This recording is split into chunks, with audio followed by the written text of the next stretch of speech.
नमस्कार दोस्तों, मैं नरेंद्र शर्मा जवाहर क्लासेज के यूट्यूब चैनल में आपका स्वागत करता हूं।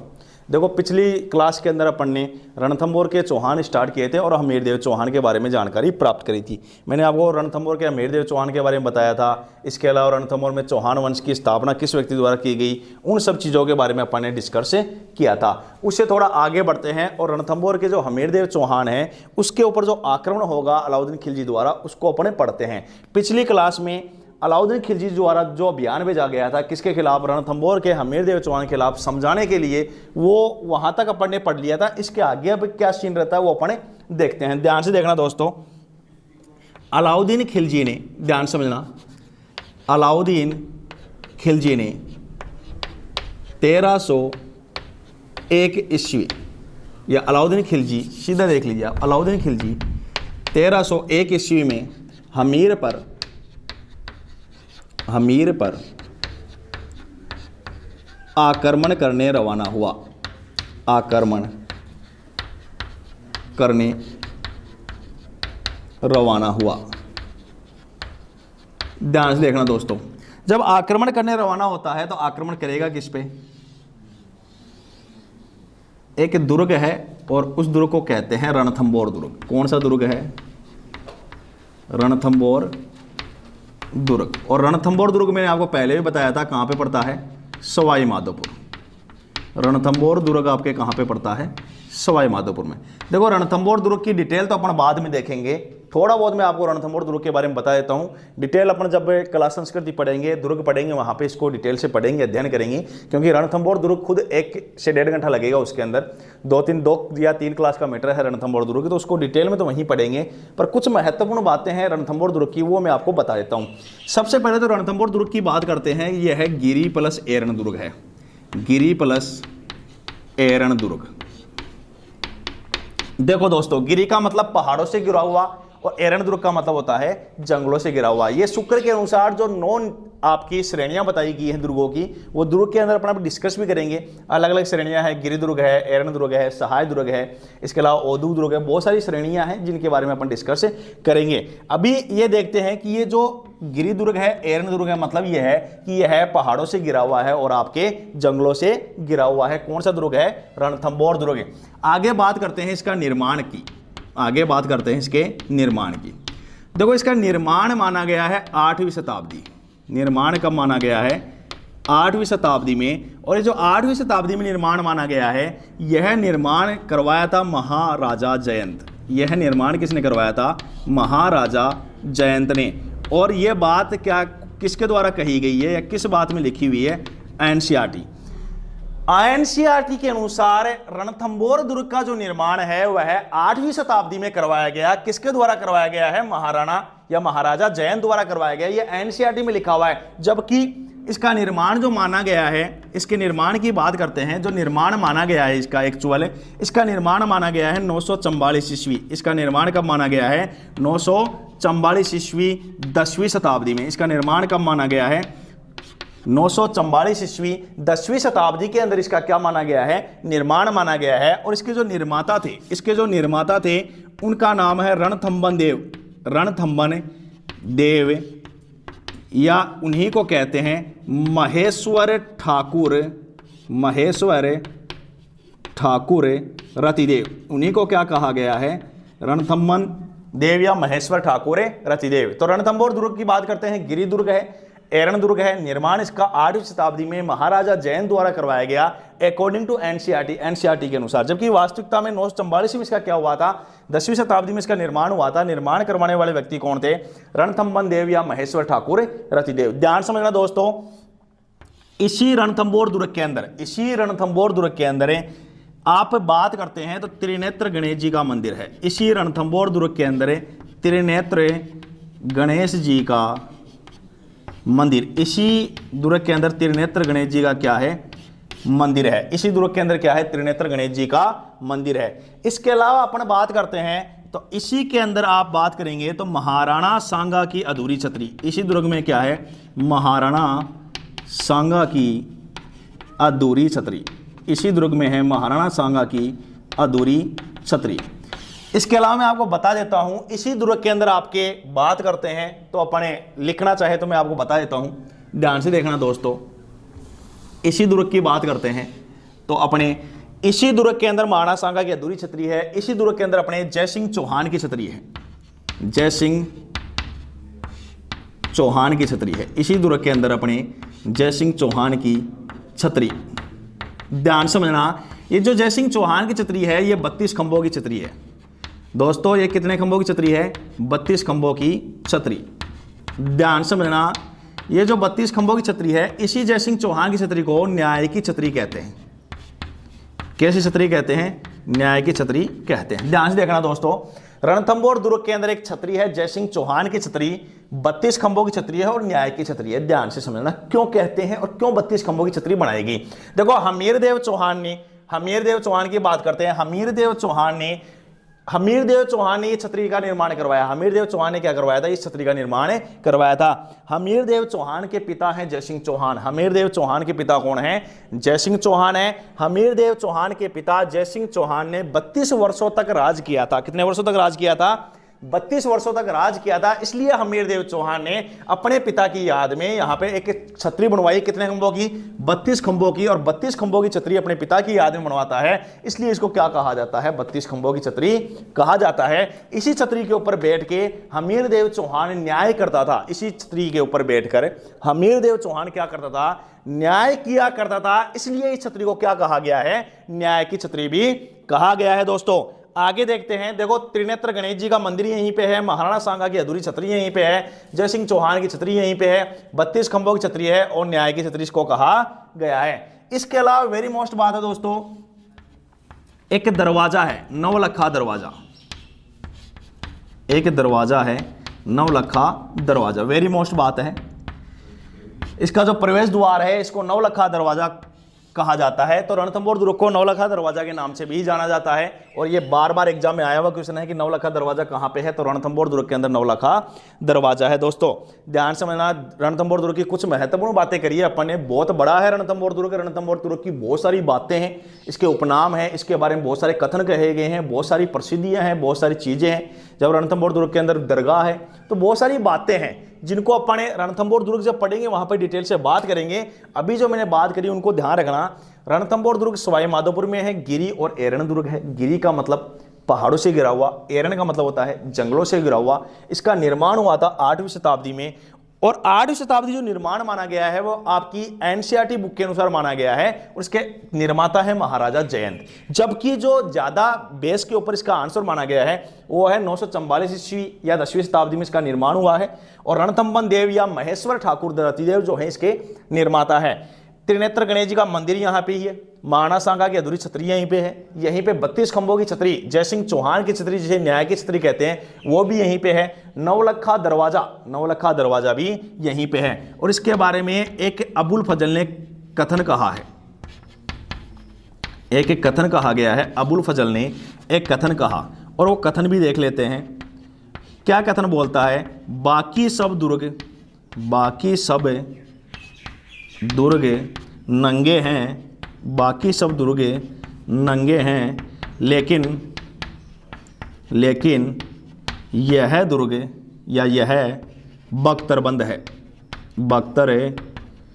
है। यह चारों तरफ से क्या है?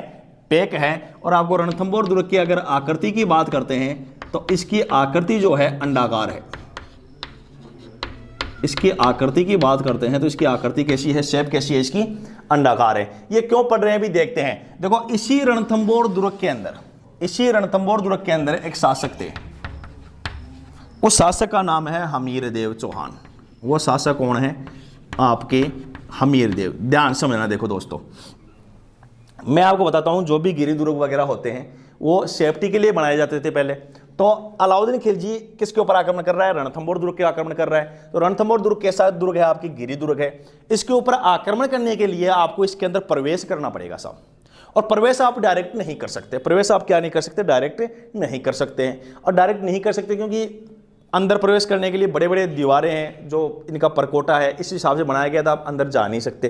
अब जाने के लिए आपको क्या करना पड़ेगा, आपको कुछ ना कुछ ऐसा कार्य करना पड़ेगा जिससे आप अंदर प्रवेश कर सके। तो ध्यान समझना, हमीरदेव चौहान के यहाँ पे सेनापति, हमीरदेव चौहान के यहाँ पे सेनापति देखते हैं।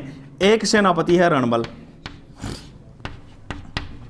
दूसरे सेनापति का नाम है रतिपाल। ध्यान समझना, एक सेनापति रणमल है और दूसरा सेनापति कौन है, रतिपाल है। तो अलाउद्दीन खिलजी ने यहाँ पे गेम खेला और रणमल और रतिपाल को क्या दिया साहब, लालच दिया। रणमल और रतिपाल को क्या दिया, लालच दे दिया।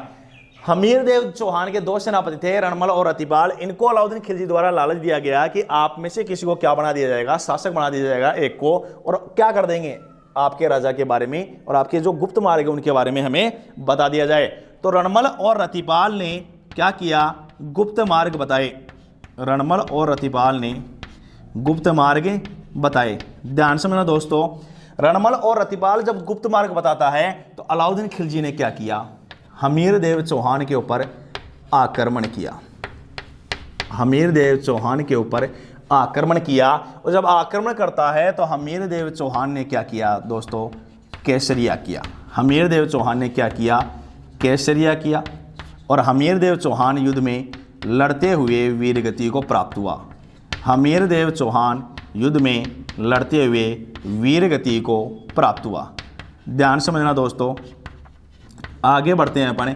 हमीरदेव चौहान जब युद्ध में लड़ते हुए मारा गया तो हमीरदेव चौहान की पत्नी, हमीरदेव चौहान की पत्नी रंगा देवी, हमीरदेव चौहान की पत्नी रंगा देवी व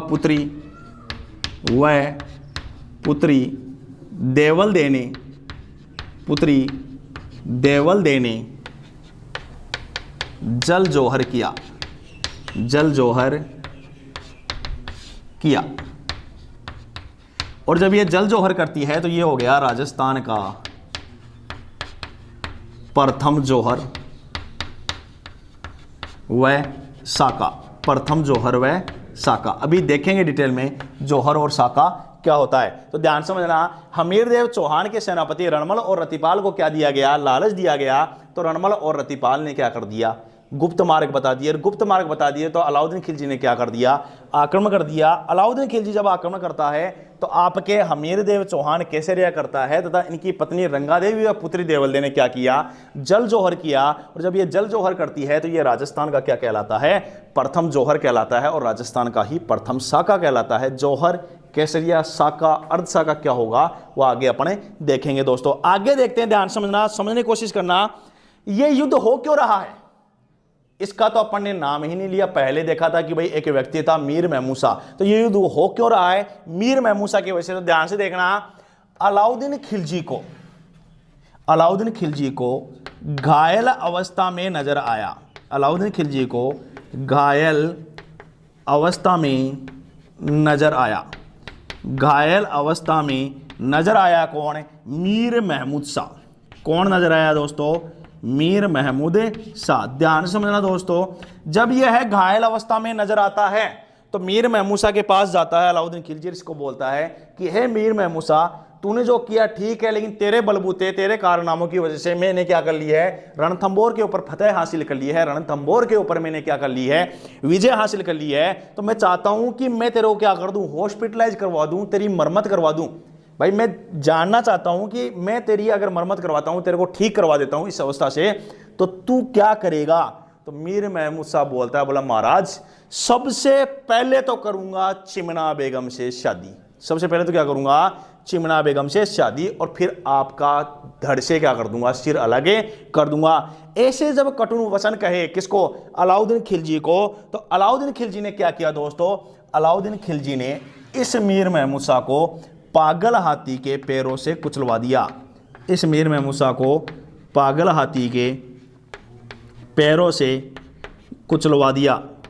ध्यान से समझना दोस्तों, इसने जो बोला बिल्कुल सही था, जिस वजह से अलाउद्दीन खिलजी को गुस्सा आ गया और अलाउद्दीन खिलजी ने क्या कर दिया, इसको पागल हाथी के पैरों से कुचलवा दिया। नहीं मरना तो वैसे भी था, इसको तड़पा तड़पा के मारता। इससे अच्छा मीर महमूद ने क्या किया, अलाउद्दीन खिलजी को गुस्सा दिलाया ताकि आसानी से इसको तुरंत क्या कर दिया, मरवा दिया। ध्यान से देखना दोस्तों, अब रणमल और रतिपाल बचे और रणमल और रतिपाल जाते हैं किसके पास, अलाउद्दीन खिलजी के पास, और बोलते हैं साहब करो राज्याभिषेक। दोस्तों इनका भी कर दिया राज्याभिषेक। देखो इनका क्या किया दोस्तों, इन दोनों को भी क्या कर दिया, इसने मरवा दिया। इन दोनों को भी क्या कर दिया, मरवा दिया। कि जो व्यक्ति अपने ही शासक के नहीं हुए, अरे जो व्यक्ति अपने ही शासक के नहीं हुए वो मेरे क्या होंगे, ये कहकर क्या कर दी, रणमल और रतिपाल की भी क्या करवा दी दोस्तों, हत्या करवा दी।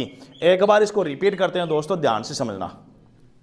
सबसे पहले बात करिए, अलाउद्दीन खिलजी ने 1321 ईस्वी में हमीर पर आक्रमण करने के लिए क्या हो गया, रवाना हो गया। हमीरदेव चौहान कहाँ पे था, रणथंभौर दुर्ग में। रणथंभौर दुर्ग कहाँ पे है, सवाई माधोपुर में। इसकी आकृति कैसी है, अंडाकार है। ये कैसा दुर्ग है, गिरी प्लस एरण दुर्ग। गिरी का मतलब पहाड़ों से गिरा हुआ, एरण का मतलब जंगलों से गिरा हुआ। इसका एनसीईआरटी के अनुसार निर्माण 8वीं शताब्दी में महाराजा जयंत ने करवाया। इसका एक्चुअल में निर्माण 944 ईस्वी में 10वीं शताब्दी में निर्माण करवाया था रणथंभन देव या महेश्वर ठाकुर रतिदेव। इसी में है त्रिनेत्र गणेश जी का मंदिर। दोस्तों विवाह का प्रथम निमंत्रण जो जाता है यहीं जाता है त्रिनेत्र गणेश जी के मंदिर में। महाराणा सांगा की अधूरी छतरी भी कहाँ पे, आपके रणथंभौर दुर्ग में। यहीं पे 32 खंभों की छतरी बनी हुई है हमीरदेव चौहान के पिता जयसिंह चौहान की, जिसको न्याय की छतरी भी कहते हैं। यहीं पे नौलखा दरवाजा है। और अबुल फजल ने कथन बोला है कि बाकी सब दुर्ग नंगे हैं लेकिन यह है क्या है, बख्तरे बंद है। आगे देखते हैं दोस्तों, इस दुर्ग के अंदर शासक थे हमीरदेव चौहान। इनके 2 सेनापति थे रणमल और रतिपाल। इन दोनों को लालच दिया गया किसके द्वारा, अलाउद्दीन खिलजी के द्वारा। इनको जब लालच दिया तो इन्होंने गुप्त मार्ग बताए। गुप्त मार्ग जब बताए गए तो हमीरदेव चौहान के ऊपर आक्रमण कर दिया किसने, अलाउद्दीन खिलजी ने। आक्रमण जब अलाउद्दीन खिलजी द्वारा किया गया है तो हमीरदेव चौहान ने केसरिया किया और हमीरदेव चौहान की पत्नी रंगादेवी व पुत्री देवल्दी ने क्या किया था, जल जौहर किया था। केसरिया प्लस जौहर क्या होता है, साका। तो यही था राजस्थान का पहला जौहर और राजस्थान का प्रथम साका। हमीरदेव चौहान युद्ध के दौरान लड़ते हुए वीरगति को प्राप्त हुआ। फिर दोस्तों मीर महमूद शाह अलाउद्दीन खिलजी को घायल अवस्था में नजर आया तो इसको भी क्या कर दिया, पागल हाथी के पैरों से कुचलवा दिया। ध्यान से देखना दोस्तों, इसके बाद क्या होगा, अलाउद्दीन खिलजी जो है रणमल और रतिपाल को भी क्या कर देता है, मरवा देता है। और युद्ध में विजय कौन प्राप्त करता है, आपके अलाउद्दीन खिलजी। एक बार आप इसका स्क्रीनशॉट ले लीजिए, फिर देखते हैं आगे बढ़ते हैं दोस्तों। देखो ये युद्ध जीत गया है आपके हमीरदेव चौहान, इस युद्ध में हार गया है और अलाउद्दीन खिलजी युद्ध जीत गया है। दोस्तों ध्यान रखना, इस युद्ध को जीतने के बाद, इस युद्ध को जीतने के बाद, इस युद्ध को जीतने के बाद एक सेनापति है। इस युद्ध को जीतने के बाद एके के सेनापति, एके के सेनापति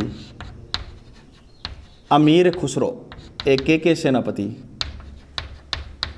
अमीर खुसरो का कथन, एके के सेनापति अमीर खुसरो का कथन।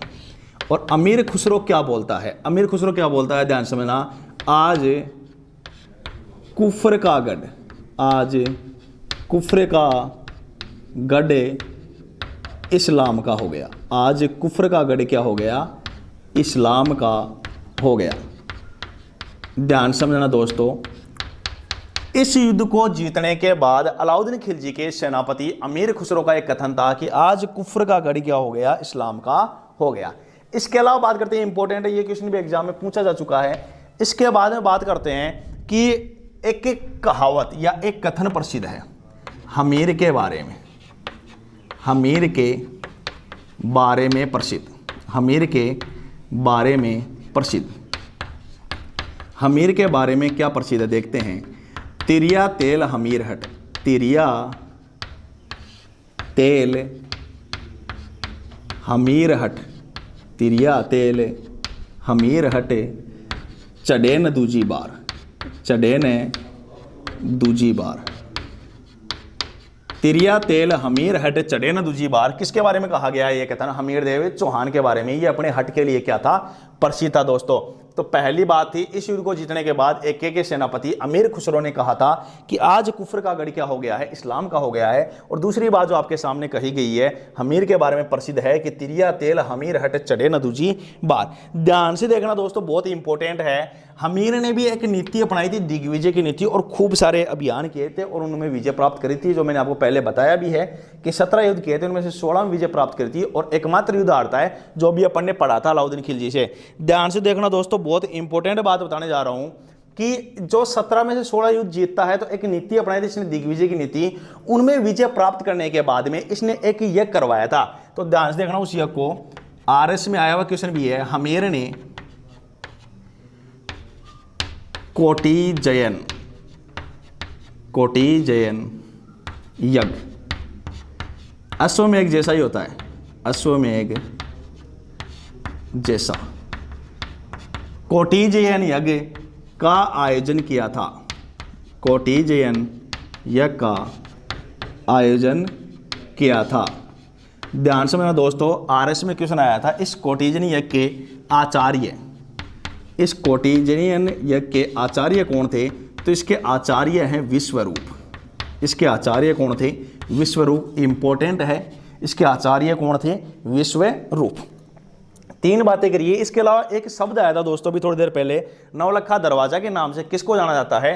तो नवलखा दरवाजा के नाम से आपके किसको जाना गया? आपको सामने था, लिखा हुआ भी था, आपको बताया भी था, रणथंभौर दुर्ग। ऐसे ही नवलखा के नाम से कुछ नाम है, वो मैं आपके सामने लिखता हूं। देखो दोस्तों, एक जगह पड़ता है नवलखा झील। नवलखा झील पड़ती है दोस्तों आपके बूंदी में। एक जगह पड़ती है नवलखा झील, और नवलखा झील कहाँ पे? आपके बूंदी में। एक जगह पड़ती है नवलखा बुर्ज। नवलखा बुर्ज दोस्तों, और नवलखा बुर्ज पड़ता है आपके चित्तौड़गढ़ में। नवलखा बुर्ज आपके पड़ता है चित्तौड़गढ़ में। एक देखते हैं अपने नवलखा भंडार। नवलखा भंडार देखते हैं दोस्तों। तो नवलखा भंडार की बात करते हैं तो ये भी आपके चित्तौड़गढ़ में है दोस्तों। ये भी कहाँ पे? आपके चित्तौड़गढ़ में। ध्यान समझना। इसके अलावा बात करते हैं नवलखा मंदिर। इसके अलावा बात करते हैं दोस्तों नवलखा मंदिर। तो नवलखा मंदिर आपके पड़ता है पाली में। इसके अलावा बात करते हैं दोस्तों नवलखा बावड़ी। इसके अलावा बात करते हैं दोस्तों नवलखा बावड़ी। तो नवलखा बावड़ी पड़ती है आपके डूंगरपुर में। नवलखा बावड़ी कहाँ पे पड़ती है दोस्तों? डूंगरपुर में। इसके अलावा बात करते हैं दोस्तों, तो बात करते हैं नवलखा किला। इसके अलावा बात करते हैं नवलखा किला। तो नवलखा किला पड़ता है दोस्तों आपके झालावाड़ में।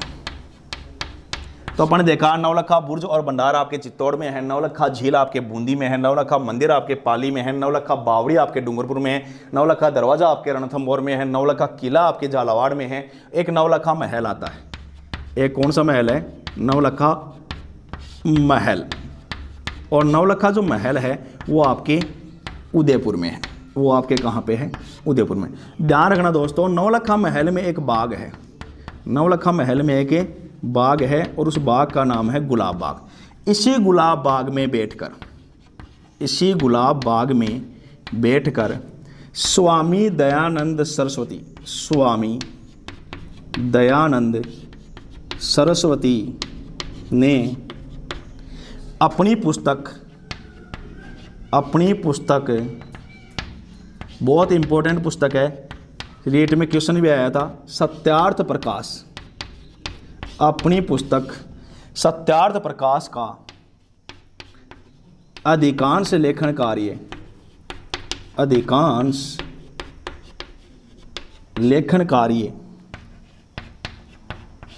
पूरा किया था। अधिकांश लेखन कार्य पूरा किया था। देखो दोस्तों, एक बार इसको वापस से रिपीट करते हैं, ध्यान समझने की कोशिश करना। इस युद्ध को जीतने के बाद अलाउद्दीन खिलजी ने, या अलाउद्दीन खिलजी के सेनापति जो थे अमीर खुसरो, ठीक है, अमीर खुसरो ने एक कथन कहा था, आज कुफ्र का गढ़ इस्लाम का हो गया है। किस युद्ध को जीतने के बाद? वही रणथंभौर अभियान। और ध्यान रखना दोस्तों, ये बहुत बार पूछा भी गया है कि अमीर खुसरो किसका दरबारी था? तो किसका दरबारी है साहब? आपके अलाउद्दीन खिलजी का। हमीर के बारे में प्रसिद्ध है, हमीर देव चौहान के बारे में प्रसिद्ध है कि तिरिया तेल हमीर हट चढ़े न दूजी बार। यह हमीर जो था अपने हट के लिए क्या था, प्रसिद्ध था।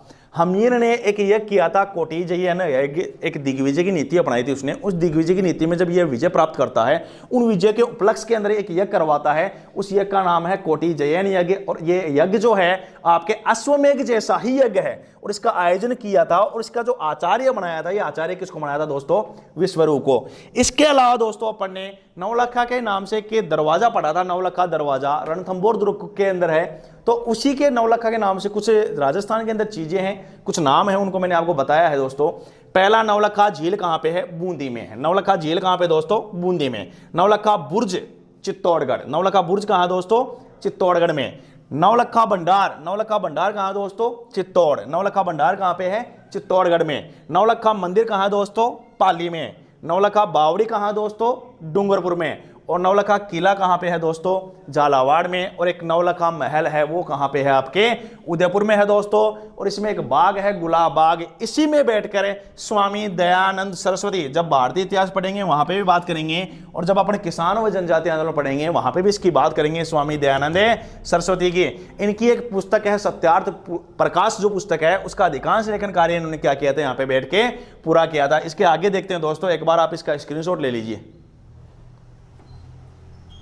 आगे दो एक देखते हैं दोस्तों। अब कुछ नाम हैं, उन नाम को अपन डिस्कस करते हैं। अभी आया था जौहर, साका, अर्ध साका, उनका डिस्कस करते हैं। तो सबसे पहले देखते हैं दोस्तों, एक नाम आता है केसरिया, एक नाम आता है केसरिया। तो देखते हैं दोस्तों केसरिया क्या होता है, ध्यान समझना। केसरिया की बात करते हैं तो राजपूत राजाओं द्वारा, राजपूत राजाओं द्वारा, ध्यान समझना दोस्तों, राजपूत राजाओं द्वारा युद्ध के दौरान, राजपूत राजाओं द्वारा युद्ध के दौरान राजमुकुट उतारकर, युद्ध के दौरान राजमुकुट उतारकर केसरिया रंग का, केसरिया रंग का, केसरिया रंग का साफा धारण करके, केसरिया रंग का साफा धारण करके लड़ते हुए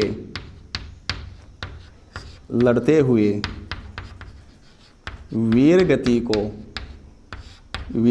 को प्राप्त हो जाना, लड़ते हुए वीर गति को प्राप्त हो जाना। ध्यान समझना दोस्तों, जब बात करते हैं राजपूत राजा, जब युद्ध होते थे, पहले दुर्ग थे तो दुर्गों को चारों तरफ से घेर लिया जाता था और उनको घेराबंदी कर दी जाती थी। तब राजपूत राजाओं को ऐसा लगता है कि अब युद्ध अनिवार्य हो गया, आन बान शान की लड़ाई है।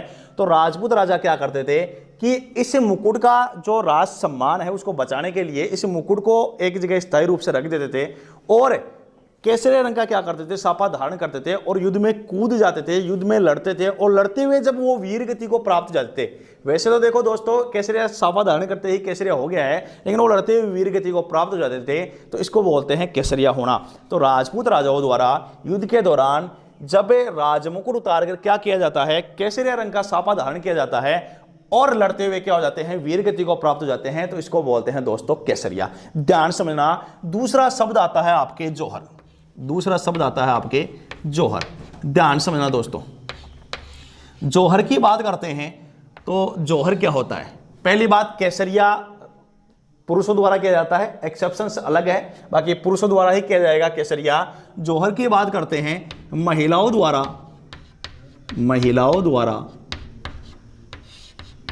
महिलाओं द्वारा अपने पति की मृत्यु के पश्चात, महिलाओं द्वारा अपने पति की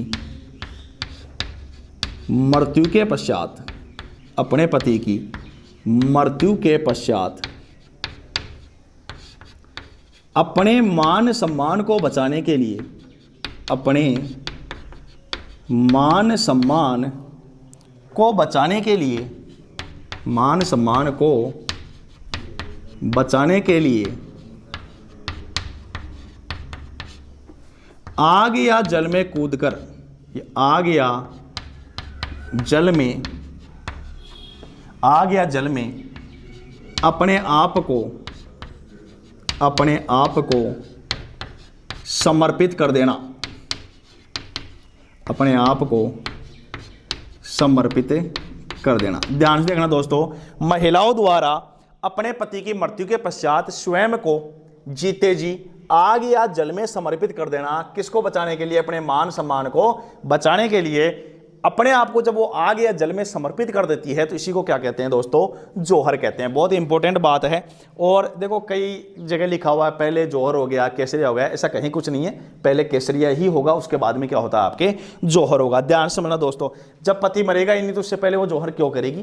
तो जो एक निश्चित प्रोसेस है दुर्गों में, और इसको डिटेल से समझाऊंगा मैं आपको, बहुत मजा आएगा। क्या प्रोसेसिंग है उसको अपन देखेंगे, लेकिन उससे पहले अपन तीसरा जो कार्यक्रम है उसको देखते हैं, केसरिया और जौहर। और तीसरा नाम आता है साका।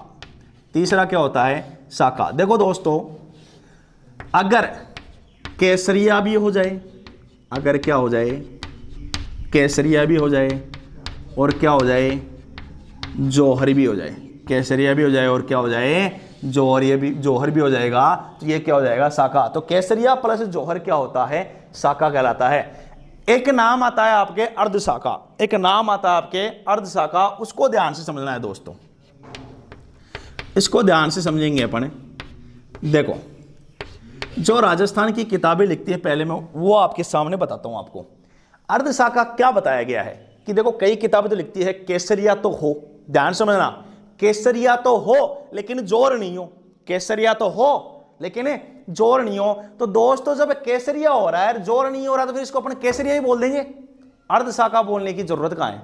मेरी बात ध्यान समझना दोस्तों, फोकस करना बात के ऊपर जो बताने जा रहा हूं कि कई किताबें लिखती है केसरिया तो हो जाए लेकिन क्या नहीं हो? जोर नहीं हो। तो अगर केसरिया हो गया और जोर नहीं हुआ तो इसको फिर केसरिया ही बोलेंगे, इसको अर्धशाखा कैसे बोल सकते हैं? तो कि बिल्कुल गलत है। ध्यान समझना। दूसरी बात, ध्यान समझने की कोशिश करना, दूसरी बात क्या कही गई है भारतीय इतिहास के अनुसार? अपन देखते हैं कि लिखा हुआ है राजस्थान के इतिहास के अंदर किताबों में कि क्या है अर्धशाखा। उन्होंने लिख रखा है कि दोनों में से एक हो जाए साहब, दोनों में से अगर एक हो जाए तो वो क्या हो जाएगा? अर्धशाखा हो जाएगा। तो दोस्तों अगर दोनों में से एक होगा, केसरिया होगा तो वो केसरिया कहलाएगा, और जोर होगा तो वो जोर कहलाएगा। वो अर्धशाखा तो नहीं हो सकता साहब। वो क्या नहीं हो सकता? अर्धशाखा नहीं हो सकता। तो फिर किसको बोलेंगे दोस्तों? केसरिया और जौहर। भाई किस चीज को बोलते हैं? केसरिया और जौहर, वो आपके सामने है। तो अर्धशाखा किसको बोलेंगे? तो ध्यान समझना, अगर आधा ही केसरिया हो और आधा ही क्या हो? जौहर हो, तो ये कहलाएगा अर्धशाखा दोस्तों। अब आप सोच रहे होंगे आधा केसरिया और आधा जौहर कैसे होगा? भाई ये दोनों चीजें पूर्ण नहीं हो रही है, मतलब ये भी सटीक नहीं बैठ रही परिभाषा कि आधा केसरिया कैसे होगा और आधा जौहर कैसे होगा, ये भी नहीं हो सकता। तो दोस्तों फिर कहेंगे किसको अर्धशाखा? ध्यान से समझना, मैं आपको बताने जा रहा हूं। एक अर्धशाखा हुआ है राजस्थान के अंदर, पहले उसको डिस्कस करते हैं, उसके बाद में आपको ये परिभाषा समझ में आएगी। तो देखो अर्धशाखा की बात करते हैं तो राजस्थान का एकमात्र अर्धशाखा, राजस्थान का एकमात्र अर्धशाखा, राजस्थान के एकमात्र अर्धशाखा की बात करते हैं दोस्तों। सन 1550 ईस्वी में कब हुआ था? सन 1550 ईस्वी में जैसलमेर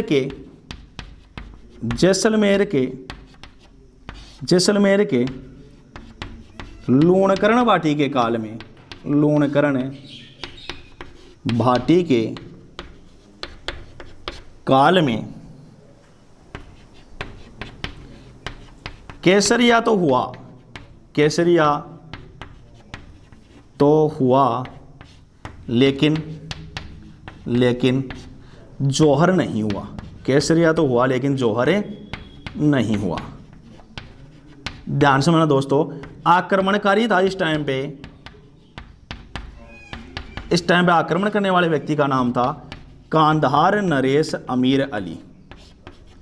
कांधार नरेश अमीर अली। ध्यान से समझना दोस्तों, देखो जब जैसलमेर के ऊपर यह आक्रमण हुआ था, लूणकरण भाटी के काल में जब यह आक्रमण हुआ था, कांधार नरेश अमीर अली जो है इन्होंने आक्रमण किया। युद्ध के दौरान आपके जो लूणकरण भाटी है इन्होंने बाकायदा राजमुकुट उतारा, बाकायदा क्या किया? राजमुकुट उतारा, और इन्होंने क्या कर लिया? केसरिया रंग का साफा धारण किया। केसरिया रंग का क्या करते हैं? ये साफा धारण करते हैं, और केसरिया रंग का साफा धारण करके युद्ध के अंदर कूद गए साहब। ध्यान से समझना, जब भी राजा, राजपूत राजा युद्ध के दौरान केसरिया रंग का साफा धारण करके जाता है तो उनकी जो रानियां होती है वो जौहर की तैयारी प्रारंभ कर देती है दोस्तों। वो क्या कर देती है, जौहर की तैयारी जो है प्रारंभ कर देती हैं, और वो जो बढ़ती है मांग वगैरह, जो उनका सिस्टम रहता है, कपड़े वगैरह, मेहंदी लगाना, जो उनका सजने धजने का सिस्टम रहता है, वो तैयार होकर बिल्कुल बैठी रहती है इस प्रतीक्षा में कि कब आदेश आएगा उनके पति या जो राजा है वो वीरगति को प्राप्त हुए और वो क्या करे, जौहर करे। इस प्रतीक्षा में वो इंतजार करती है। अब जब बात ध्यान समझना, अब वो इंतजार करती है, लेकिन यहां क्या हुआ, इसमें क्या सीन रहा वो ध्यान समझना।